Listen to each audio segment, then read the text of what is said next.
Hello, everyone, and welcome back to today's video. It is our second video of the year, and Tilly and I are really excited to talk about a concept called monk mode.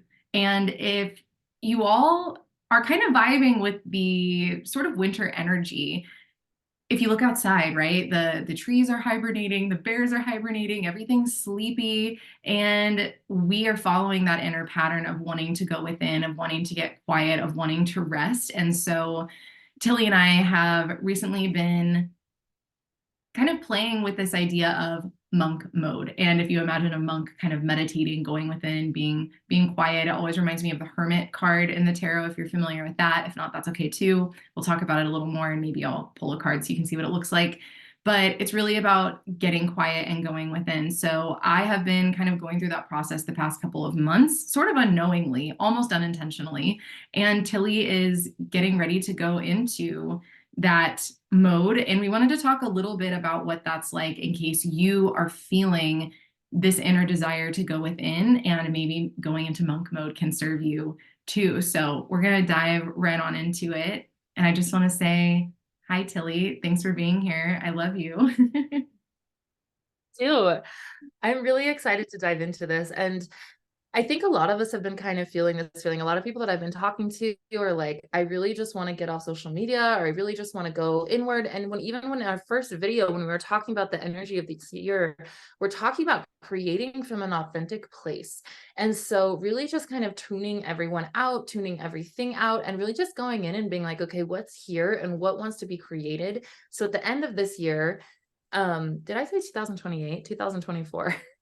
At the end of this year, we are in a year 8. At the end of this year, we want to be able to look back on the year and say, I'm really proud of myself.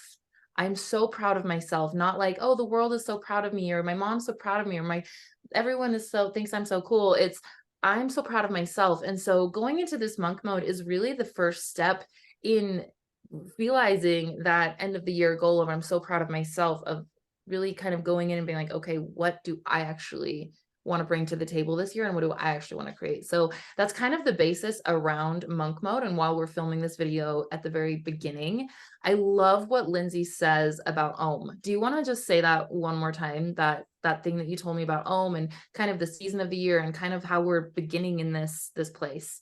Absolutely. Yeah. So I remember when I was going through my yoga teacher training, this was back in 2015, 2016. We had on our final exam, what are the three parts of Om?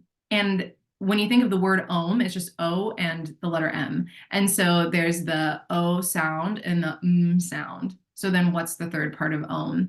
And I remember learning this, and it really kind of changed my life, that the third part of Om is silence. It's the silence before the sound is made, and this in the silence after the sound is made. So it's silence, Om, and then silence. And I think that that creates such a beautiful depiction of the cycle of life, that even our own lives, beginning in the womb and ending with the transition into wherever we go next, it begins and ends in perfect silence. The moments before a baby cries, right? Or when you are, if you've ever witnessed a birth, given birth, heard of birth, right? We all have been born if we're here. It's that first baby's cry, or that first sound, that first breath, that is the beginning of Om. And then the rest of our lives is us creating sound, creating movement, being this moving vibration, and we will return back to that silence.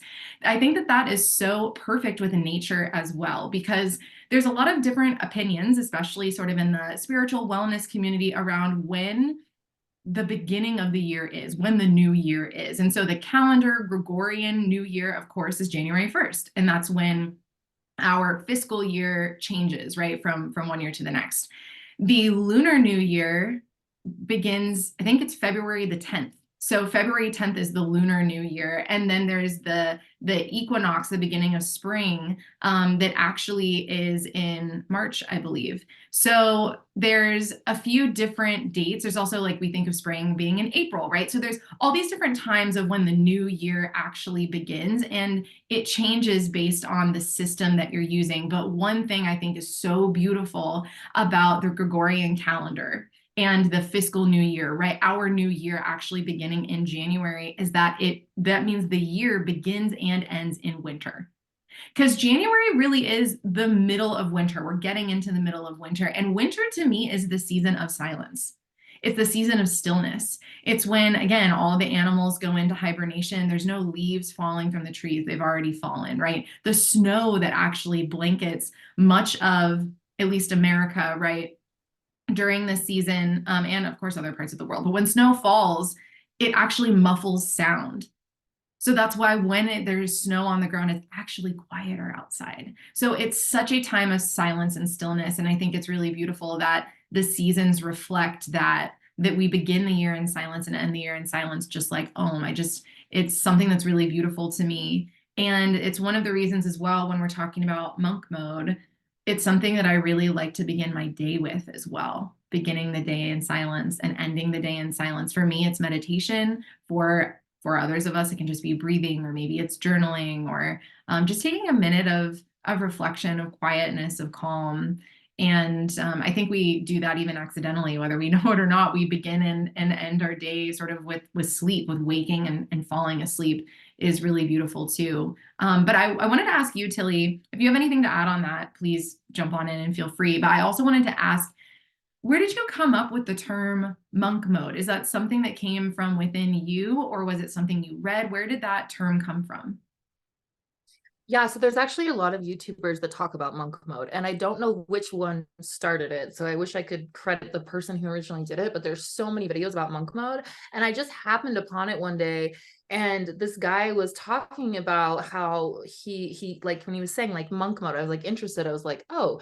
And it's like basically creating an inner sanctuary in your life. Like not all of us can go to the Andes mountains and, meditate all day and do these things, but what we can do and how we can get to this place is we can consciously choose, I'm going to shut out all these distractions in my life, like social media, or like even like friends or people that are just constantly telling us like who we are and what we're doing. And so I was really fascinated because it was all these different people's accounts of monk mode and how they completely changed their life. They started reaching their goals, and not just goals that society had, but like real goals they've had for a long time, or personal goals, and how they were able to do these things from silencing and going within. And it was saying, if you'll do this for 6 months, is what they were saying, which I'm like, oh, like my whole body's kind of like, 6 months is a long time. That's like half the year.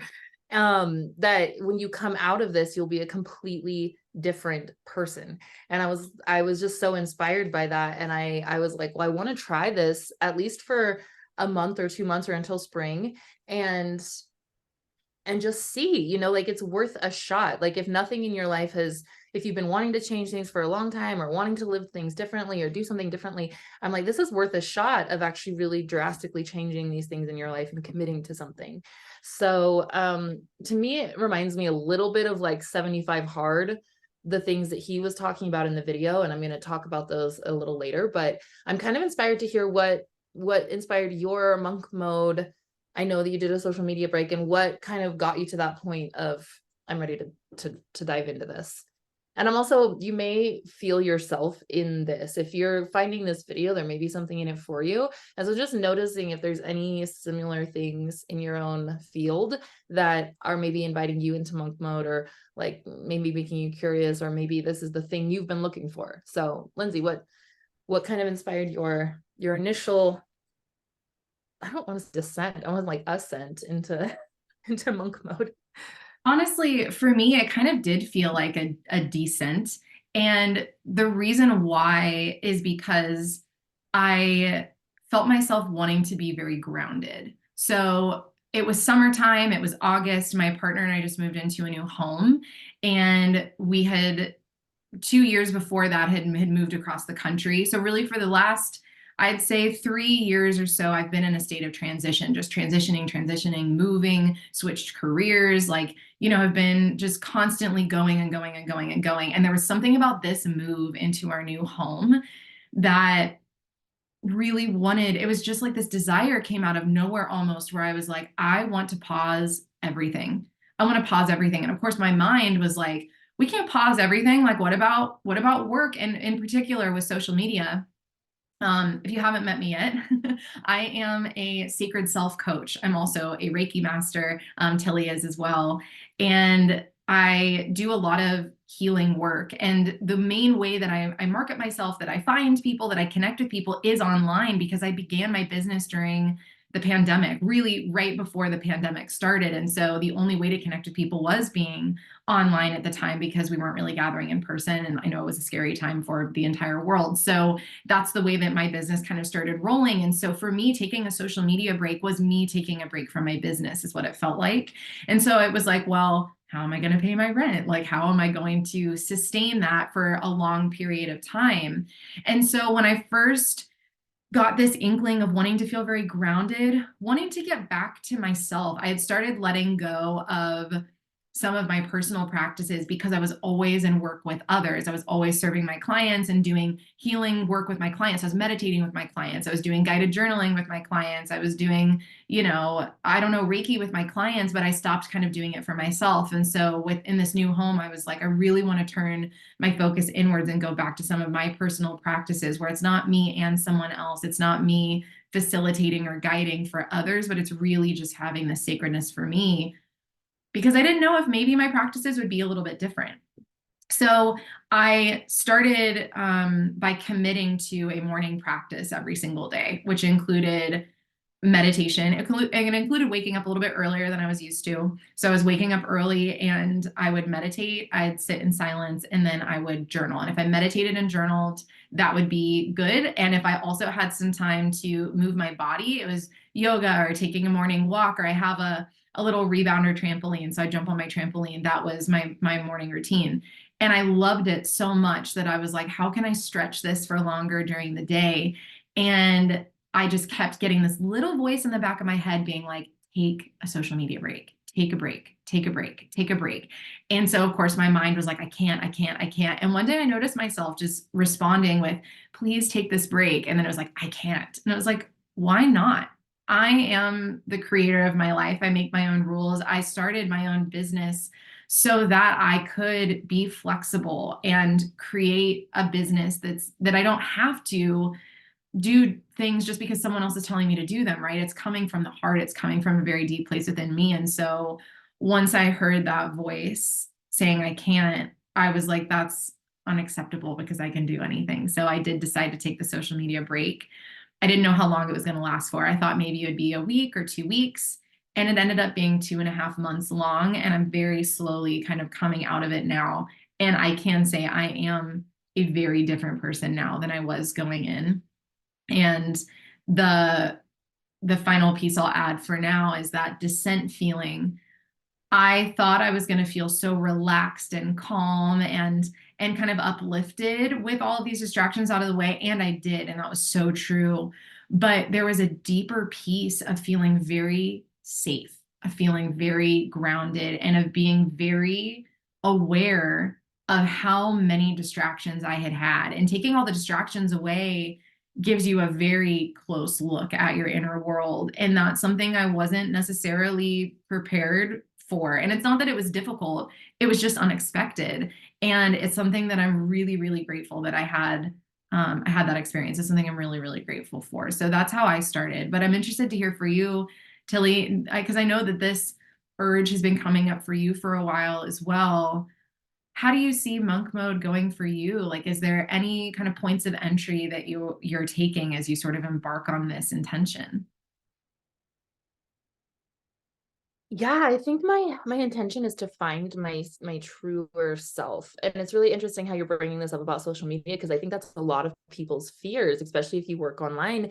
And it's really fascinating to be like, yeah, but we used to not have social media. How did people do it before? And it's almost like we've come as a society to rely so much on social media that it's like it's almost like we have this fear that we maybe won't survive without it anymore. And it's really fascinating. So I'm just committed to coming back to this place of God is my source. I'm not going to limit God and how he can bring things to me, because he's always like, we've always been okay, before social media, before flip phones, like we had these things. And so I'm really just committed to letting go of that part of my ego and just seeing what's underneath there. And like you're saying, finding this safety outside of this kind of perceived safety that we've put all of our trust or all of our business, or if I'm not doing this. And it's also really interesting because I've noticed, like even if I do post on social media about like a business thing or something, like it started to feel forced to me. So I stopped doing that anyways. I'm like, I'm not going to do that anymore. That doesn't feel good for me. I'm not going to market on social media. And so I've kind of just been stepping back gradually. And then I'm also really excited to just trust God and see how he works things out, because I'm constantly like, I have no idea how this is going to go. And then God is showing me all the ways it works out. And so I'm at this point, I love just in life, just sitting there with my popcorn of like, I don't know how this is going to go, and I'm really interested to see how God works it out, because he always has. And so I'm really in this place of just really deep trust with it. Um and then yeah, like just going into it, I think my ideal thing, the thing I like about monk mode that's different than 75 hard, to me feels like it's kind of like you can make your own things and you can do it your own way. And so for me, this is what I'm really committed to. So you want to make sure, at least in the videos they were talking about, that there's something spiritual, emotional, physical, um, and like logical. So you're basically in monk mode, you're not only tuning everything out, but you are taking in things that are going to be growing you as a person. So whether that's reading a book for 10 minutes a day that you're interested in, or really diving into a subject, like say you want to learn Spanish, like now you're not scrolling, and so now you can learn Spanish. Or it's talking about like, so you do something educational. So if you want to learn a new skill, or you want to learn how to invest, or you want to learn how to I think for me, I'm really going to be focused on fashion design, beading, weaving, things like that. And I want to learn these new skills and hone these new skills and get a new talent. So learning a new thing, getting a new hobby, but there's also a spiritual side. So every day it's like you listen to a sermon every day, or you read your Bible every day, or whatever spiritual looks like for you, whether that's looking at a guru or someone's teachings about God or life, or even just your own.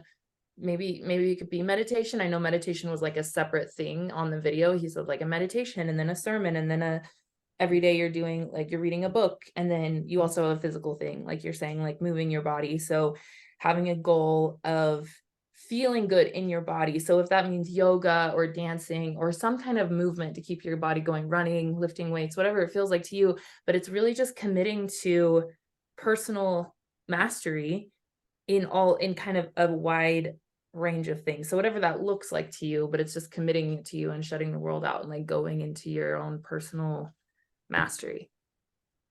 So that's kind of the things I'm going to be bringing in during monk mode. I'm not only doing social media break, I'm also committing to these other practices of like listening to a sermon every day, reading a book every day, getting my movement in every day. And then meditation was also one that he said, meditating every single day, at least for 10 minutes a day. So yeah, it's kind of just creating a sanctuary for yourself and some things, and then just going inward and committing to that inner growth for 6 months, and then just seeing what happens. I mean, when you think your whole life, 6 months is really not that much of a time to just really focus on yourself. And when is the last time you've done that, or we've done that, where we're just like, I'm not going to worry about what my friends are doing and then what they're doing with their kids or what course they're launching or what. I'm just going to go inward and focus on me for 6 months, and just seeing what happens at the end of that. Yeah, Yeah. that's cool. It's funny. It's really interesting hearing you hit all those points, because I hadn't even heard of monk mode until you brought it up. And I know obviously as we were talking about it, I was like, I just did that. I had no idea that that's what I was doing. So it's really interesting to hear those points being hit and then go back and be like, wow, I was doing that as well. I think for anybody who maybe is feeling like any one of those things is too much, or because I can feel somebody thinking, well, I don't have time to do all of those things, or that sounds like too much for me. Pick one thing, do the meditation or do the movement or do the sermon or do something artistic, like whatever you're choosing to do. If you're feeling the deep call to go inward, meet yourself where you're at. Meet yourself where you're at and do something pick something, choose an action, a daily commitment that you really can stay devoted to. And something that I really feel called to bring up here, I led a container on this last year and it really changed my life. But I had a whole teaching come to me about the difference between commitment and devotion.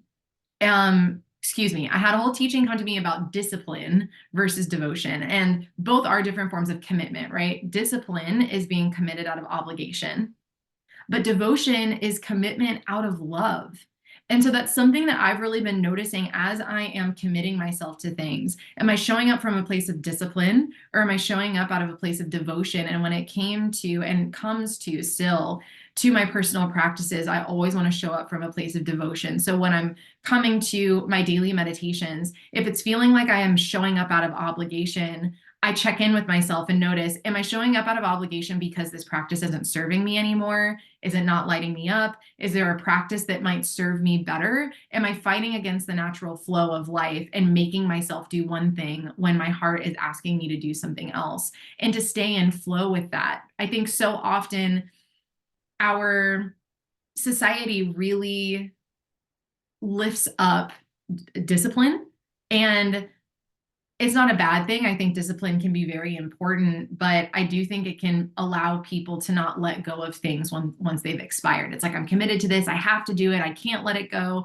When we're showing up out of love, though, it's more malleable. It's more open. It's soft. It's sort of like, as long as I'm feeling love from this action, I'm going to continue taking it. And when it doesn't feel like love anymore, it doesn't mean I'm like abandoning it. It just means that I get to kind of reevaluate it. So when it comes to what your daily schedule looks like now, notice what you're showing up to out of love or out of obligation, and see what can shift there. Same with the practices that you allow yourself to kind of take on. If you choose to lean into your own monk mode, how can you include things that allow you to show up out of love, that inspire you, that allow you to feel open, that allow you to feel something excited for being there in that practice? I think that when we show up out of love, that's how we can continue to stay committed. And I think it's when we show up out of discipline that it can be really, really hard to stick with things. So felt called to kind of throw that one in as well, in case it's helpful to anyone, because I know it was really, really helpful to me.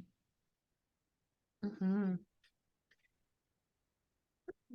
There's also a really deep teaching. We pulled a card on this a little earlier, and it says, beyond the mind, the heart beats. And I'm feeling really called, like now after I've seen this card, is to really just go into silence intentionally. So I think so often in our lives, like I think how you're saying, oh, I don't have time for this, or I don't have time for this. I know it's like, I'm like, I'll do that a lot. I'm like, oh, I don't have time for this. I don't have time for this. But then I'm like, oh, but I also watched like 3 movies last week. And I also had time for, this, or I had time to scroll this week, or I had time for this. And so it's really just being intentional about like, what sounds am I letting into my life, into my body, into my creation? Because when we think about even sound, the frequency of sound, like I said, Lindsay said, we're both energy masters. And so when we think about frequencies and energies, there's something really important about silence and letting there be silence. Like, why are you so busy? What are you so busy with? And can you let there be silence? And what happens when you are in silence? One of my favorite practices is going into a sensory, I don't even know what it's called, but anti-sensory mode, where you go into like a dark closet with muffled, like you can't hear anything and you can't see anything, and it's pitch black and just complete quiet blackness, and see how long you can be there. It was really interesting. I think it was in the video I was watching, but he was talking about how there was people that would go into a room, a silent room, and there was like a button that they would hit that could shock them, and people would hit the button to not experience the not experience. Like it was like one guy hit the button like 150 times to just experience like something instead of not experiencing anything. And I thought that was fascinating. I was like, oh my gosh, we're so programmed to constantly be feeling, seeing, doing things, but what happens when we are just quiet? And I love this beyond the mind, the heart beats of like, what if you intentionally every day just tried to feel your heart beating? And I channeled something a little earlier that was saying like, we don't need our mind to tell us our heart to beat. Like it just beats. We don't to control the seasons, they just go. And what happens when you can just let go and be like, okay, can I just be present in this moment? And I think so many of us are too like have been like, oh, I've got to do this, and then I've got to go to work, and then next week I'm going to do this, and da da da da da da. And if you just, I think monk mode for me is really, especially after pulling this card, feels like, can I just be in each moment and just let my heart beat without trying to think it or logically plan it or anything. So even this monk mode isn't like, oh, I'm going to go into this monk mode and start planning for the next year what I'm going to create or anything. It's really just going in to hear your heartbeat, to tune into your own seasons, to tune into your own creation. And so I'm really excited to go into that place of like my heartbeat. It's like kind of weird to say it that way, but I'm excited to just go into the natural heartbeat that's just dum, dum, dum, and just be with that each day. Um, yeah, do you have anything to add with that, Lindsay, or anything? I'm also really curious on, you've kind of been in monk mode for a while, and how, I know you said that something that you felt is really safe, but are there any other like benefits that you found? Do you feel like you've found yourself? I mean, like I said, you haven't shriveled up and died from not working like the way you used to work. So how are you feeling now that you've been in it for a while and experienced it a little bit? Yeah. There are so many benefits that it's hard for me to even put it into words. It's like, how do you take a life-changing experience and then bullet point it, you know? That's something that's always been really difficult for me. But I think the most interesting thing, I'll talk about some of my struggles and sort of how I overcame them, because there were a few that were pretty big. I wasn't expecting with the social media break. I knew it was going to be difficult for me to step away from my work because I love it so much. And the thing that I love most about my work is the people that I connect with. So it's really interesting because before I was a business owner, before I began marketing and connecting with people, creating community on Instagram, I was not a social media person. I'm really not a phone person. Like if I could throw my phone in a lake and never have to look at it again, I would. And I can do that. So, and that's like, it's just interesting now that I've been in monk mode, because I'm like, actually, I could just never have a phone again. And I know that my life would be fine. You know, it's just interesting. But anyway, I really didn't like my phone. And so I was kind of disappointed when I was starting up my business and then the pandemic happened, where it's like, what? I can't do anything in person? Like, this is crazy. And I lived in New York City, and it was a really scary time because it was hitting, of course, New York City before it was kind of hitting everywhere else. And so no one knew what was going on. And so it was interesting because when I went into, fast forward 3.5 years, and now I'm getting ready to go into monk mode. And so I didn't expect leaving social media to be that difficult. I knew I would miss the clients that I connect with every day in my community and supporting other community members. That was something I was really burdened with, is like, oh my gosh, like I don't get to like people's stuff and not just like click the like button, but get to talk to them about what they're creating. Like I just feel so much connection over that. So that was my main thing, is when I stepped away from my business, there were certain things I knew that was going to be difficult, but I did not anticipate how hard it was going to be for me to not have constant connection. I had no idea how addicted I was to being connected to people constantly, to the point where like 1 or 2 days in, I was feeling immense loneliness.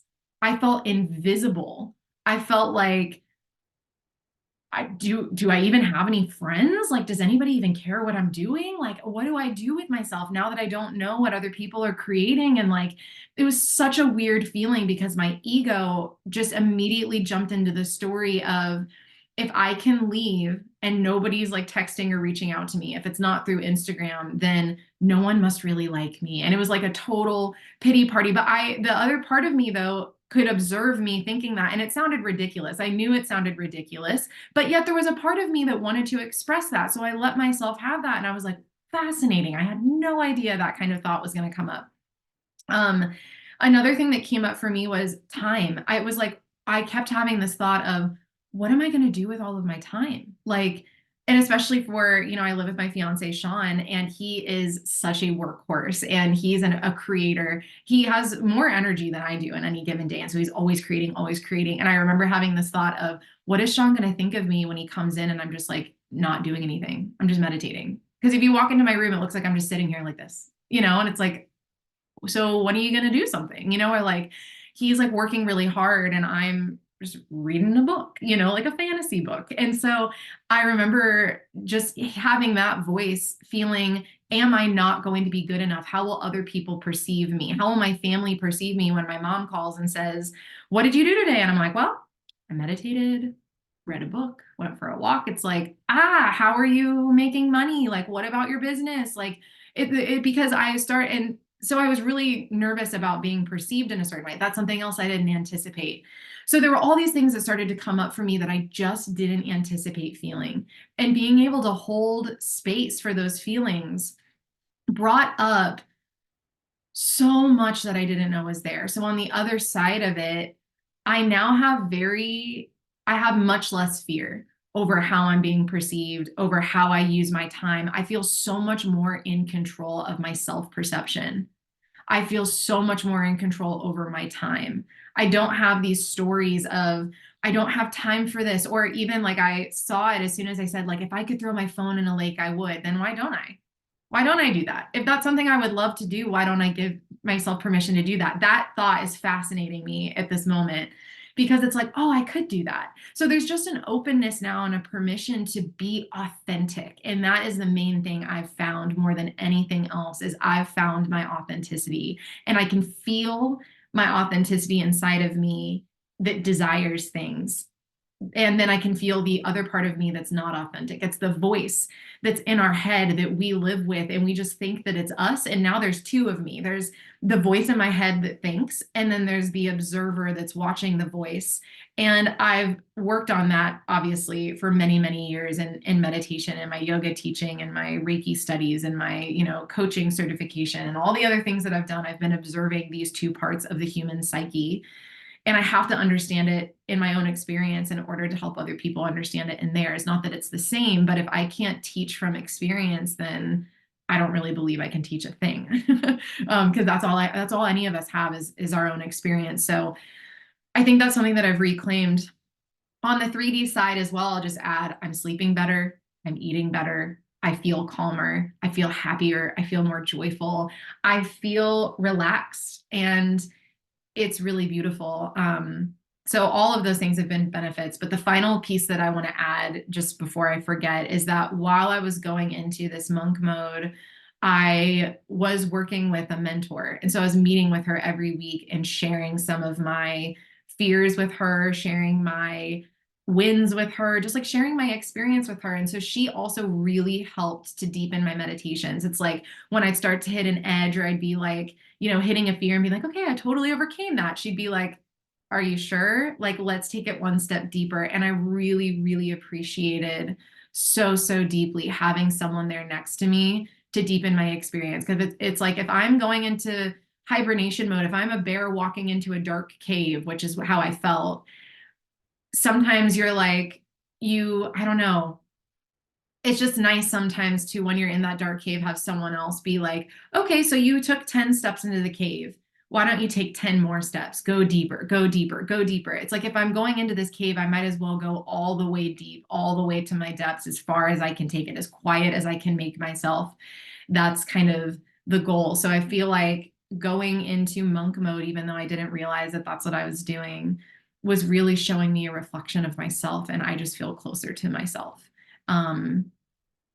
Everything feels a little bit easier on the other side of it. And it's also a little bit scary to rejoin the world again. It's why I'm taking it so slow, is it's like, oh, I thought, I'm going to be out of monk mode and I'm going to like get back to the way things were before. Like I'm going to take a break and then I'm going to go back. And there's certain parts of me that I can't go back. Now that I've experienced this quietness, now that I've experienced this peace, it's not something I'm willing to lose. So how can I go back to some of my old rituals and routines while maintaining this sense of peace and this sense of freedom? That's something that I get to play with now, and that's the current lesson that I'm in. So it's been the best experience of my life, one of them. And it's something that I'm like, wow, I think I need to do this every year, take a couple months every year to just bow out. And it's not just because I'm taking a vacation, or it's not just because like it's convenient. It's how can I take that time when my heart is like, we're ready to go within again. It's like, great, nothing else matters except for that heart's desire. And like you said, Tilly, trusting that we don't have to plan it all out. We don't have to know how it's going to go in order to follow our heart. That's one of the lessons I learned the most. And that's something I'm hoping to carry with me for as long as I possibly can before my human amnesia kicks in and I forget again. But I think doing it every day is what helps me kind of continue in that direction. So yeah, I also kept a list of all the things I was learning throughout monk mode, and that's something I'm looking forward to sharing, is just kind of itemize like what I was learning every day. But there's pages and pages and pages and pages of what I learned, so maybe I'll be sharing the highlights soon when I'm ready to.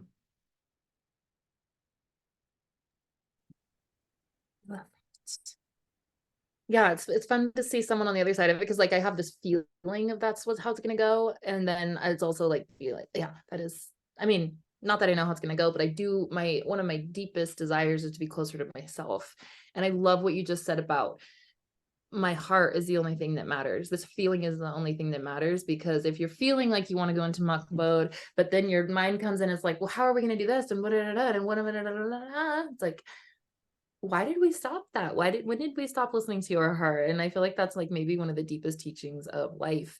And also something that I'm really setting as an intention or an overall thing of when I want to figure out what I want. I want to figure out what I want. And I think it's so easy to get on social media and be like, oh, my best friend's doing this and she has this, maybe I want that. Or I'll get on there and be like, this person's doing this, or they're doing all these things in their business, maybe I want that. And it's like, do I actually want that? Like I get up and I end up feeling confused, because I'm like, what do I actually want? Because I'm a little bit in comparison with everyone on there. I'm like, oh, this person posted, I should be posting, or I should on myself. That's what my shaman says. Stop shitting on yourself.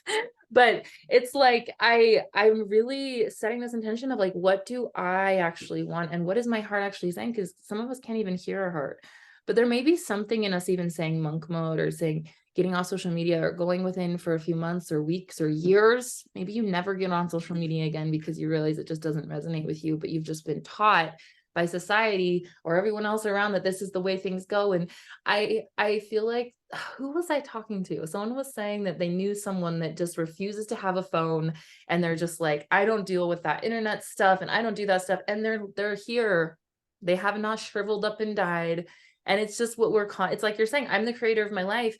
And so do I want to create a life where I have to be in this thing to even survive or do these things? And I'm like, no, that's not what I want. I want to just be able to like live from my heart, and not showing up in these places and spaces because it's what I should be doing. And so yeah, if there's any part of this that's like feeling in your soul, in your heart, that you're like, this feels really good for me, I really would love to invite you to do this with us and follow that heart, or follow where your heart's leading. And monk may look different for you than it does for other people. I know this guy also said that he completely cut out alcohol. He had a certain amount of water he was drinking. It's a little like 75 hard, but like that's what he was talking about, is if you want to come out of this a completely different person, then you're really committed to making healthy choices for your body, making things really good, like just really dedicating yourself out of love, devoting yourself. I love how you said that, devoting yourself out of love to what would be like the best for your body. I know that I'm really into like skincare and different teas and all these things. So I'm really going to go in with this, like, how can I love my body the most during this monk mode? Almost like I'm going to like a spa or a resort or something. Like, how would I live my life if I was on a retreat right now for these next few months, even though I'm not going anywhere? Can I make my life like a retreat? Like, what would your life look like if it was a retreat, if you were going into a thing? And again, the whole thing with silence is really coming up. Like, I think I said it in the last video of like, if you could go on a silent retreat, but how often do we just say things to say things to say things? And we constantly are like, I'm just going to say this thing without actually thinking what we're saying. And so silence is going to be a really big part of this monk mode for me. Like, I really want to be in silence as often as I possibly can. I love this card because if you see, she's really deep. It's she's almost like in a void. It looks like she's sleeping. There's eggs here, but they haven't hatched, and so there's like ideas coming, but she's just sleeping. She's just quiet. She's like feeling. And so I really love this card in the depiction because she's not being active. She's like going within to expand.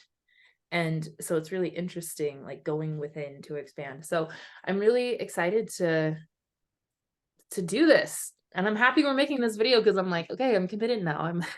I'm in this, I've shared it, I'm doing it. I'm gonna sign off all my social medias and begin monk mode. So if you're feeling the call, that's what it is. I feel like 6 months is worth it to really find yourself again. If you're feeling lost, or if you're like, I don't know what to do, and you don't need to know what to do. Just go within and let your heart beat. Yeah, absolutely. I feel like my biggest piece of advice is to really honor the call. And that's it. Just if you honor the call and trust that a part of you wants that quietness, give that to yourself and then just be open to seeing what happens. And anytime your mind jumps in and says, this is ridiculous, what are we doing? Just ask yourself, is that calling still there? Is this desire for quiet and peace still there? As long as that is a true yes, then it's time to continue. Which I think is so powerful. But if you've already gone through monk mode or you've done this before and you have any advice for any of us, please go ahead and leave it below in the comments. If you have any questions about monk mode, leave it below in the comments. And if you're planning on going into monk mode and you want to share, you desire a community that can support you along this journey, this is not the only video that we will be making, kind of updating you all on our journeys and just sort of talking about what it's continuing to unfold like for us. So you can follow along. You can click the subscribe button if you want to see more videos like this one. We also love posting energy updates and readings and all sorts of fun things on this channel. So it would mean the world to us. You can also give this video a thumbs up if you have liked it. And please feel free to share with us if you know what you're going to add to your monk mode and kind of the personal practices that you're going to be weaving in. We'd love to have you share below and just support you and cheer you on every step of the way. So thank you so much for being here. We love you. We cannot wait to see you in the next video, and we hope you have a wonderful rest of your night and day whenever you're watching this.